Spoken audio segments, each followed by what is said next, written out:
More. 2, 3, 4, grown. Hi, my name is Jillian Griggs, and today I'm going to be teaching you a little bit about palm reading. Have you ever looked at your palms and wondered what the little squiggly lines mean? Well, today we're going to look at what those mean to a palm reader. First, we need to start with a little history, and this comes from the Encyclopedia of Palmistry by Edward Campbell. First thing that we need to know is that palm reading is considered a pseudoscience, meaning there's no scientific backing for it. Second, we want to trace them back to Hindu astrology. Many people believe that it traces back far as ancient monasteries, but that's not proven. We do know that gypsy fortune tellers used it quite a bit to make their way through countries as they were traveling. There are many differences between modern palmistry and chiromancy, and one of those is how they pick their hand. Typically, modern palmists read the dominant hand, which is the hand that you write with. This is supposed to represent the conscious mind, whereas your other hand might be family traits or backgrounds, and some people even believe that it might be a former life. The second way is you would read the left hand as what your fated life is supposed to be, and your right hand for how your life actually turns out. Meaning your left lifeline may say that you're going to be a very healthy person, but if you begin to smoke at some part, your right hand may tell a different story. The last one is that people believe that the right hand is your adult life and your left hand is your child life. We will be going with the dominant. There are several different types of hand shapes, and those are important to a palm reader. They typically match up with elements. So the first that we're going to look at is a broad square palm with fingers. The personality that goes with that is typically stubborn and practical, and this goes with the earth sign. The next is fire, and they typically have rectangular palms with pink skin and short fingers. They're typically extroverted and spontaneous, and the signs that go with that are the Leo sign and the Sagittarius. There are different ways that we can look at the fire signs, but people that fall underneath of it typically are good leaders, such as Thomas Jefferson. The next one that we're going to be looking at is the air sign. Those typically are square or rectangular with long fingers and very low set thumbs, which is what I have here. And I actually fall under the Libra sign. We typically are sociable and very talkative. Water is the next element that we're going to look at, and these are rectangular palms with pink skin and short fingers. The personality is typically spontaneous and extroverted.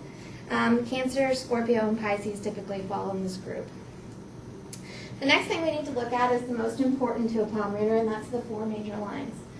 The following information was gathered by Pat F., who himself is a palmist, and he's featured in Palmistry World magazine.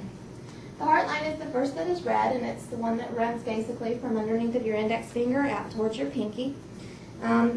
It controls the heart organ and then also romance and depression. The second line that we'll look at is the headline, and it pretty much runs from the outside edge right underneath your heart line. This is and indicates a preference for critical thinking, analytical thinking, or whether you're creative, which we'll look at in just a few minutes. The lifeline is typically the one that swoops down around the thumb. The closer to the thumb and the swoopier the line means the more enthusiastic you are, and also that you have a strength for life. And then the fourth one is typically the one that runs straight down the middle. So if you curve your hand, it's the one that you see running straight through the middle. A lot of people actually don't show a very strong fate line. Fate line basically reflects the changes that you don't make. So anything that happens to you that wasn't a conscious decision. The next thing we're going to look at after the 4 lines are things within the lines that may make a difference. So where the line starts and ends is the first one, as we talked about. The heart line, actually if it starts underneath the index finger, it means that you actually have a very strong relationship, and if it starts underneath the middle finger, it means that you're pretty selfish in love.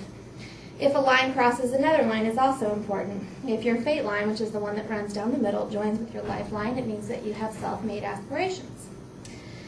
Deep lifelines mean vitality. Deep fate lines mean that fate has a strong preference in your life.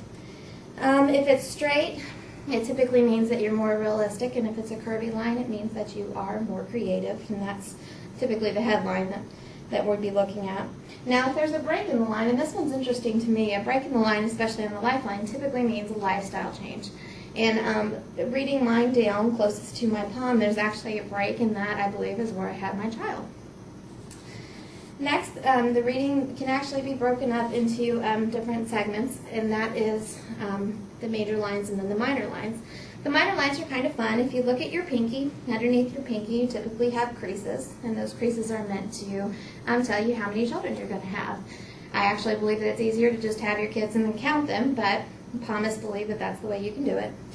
You also have creases underneath the base of your thumb, and that the more creases, the more wealth you'll amass. Sun lines actually run down the middle of your fingers, and I actually don't have a sun line, but if you have two, it means you'll be famous and renowned. Two common myths are that palmists are fortune tellers, which is actually not true. They have no psychic abilities.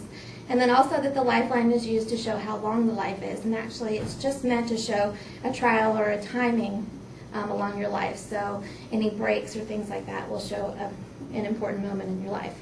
In conclusion, we've looked at how they choose a hint, finding the different shapes, the four major lines and some minor lines, and then also what the markings on the lines mean. I'd like to leave you with the last thought, and that's that life determines what your palm looks like, rather than the appearance of your palm determining your life. Thank you.